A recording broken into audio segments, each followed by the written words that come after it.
Well, it's going to give an opportunity for people to see it ahead of time and not just read a posting, volunteers needed. A lot of people think, and when they think of the fact, oh, you have a shelter, they kind of think of the Humane Society and some luxurious, well, compared to this, they think of something that's like the Humane Society, and they don't realize what a struggle we have.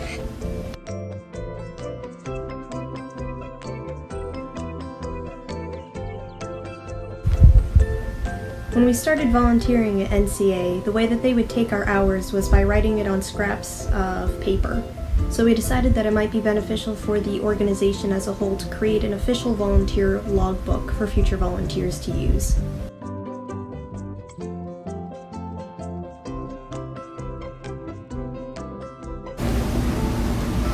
Well, we've had really good luck over the years with the FGCU students, so it's not just you guys, but we've had a couple of groups that have worked out really well, and we actually have one student that comes back even though he's finished his hours,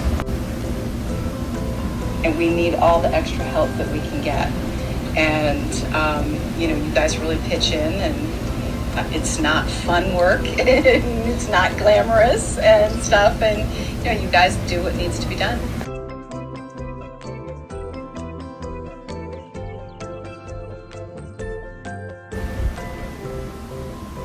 Yes, definitely, and that's why Shane goes every year to the Volunteer Expo and tries to talk to as many students as he can, because it's been several years now that they've really been an asset to us.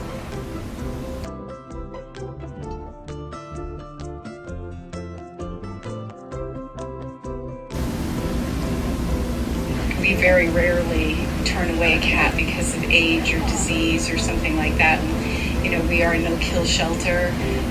We do our best to keep them alive. A lot of shelters won't accept cats with medical issues, or domestic animal services will just put them down.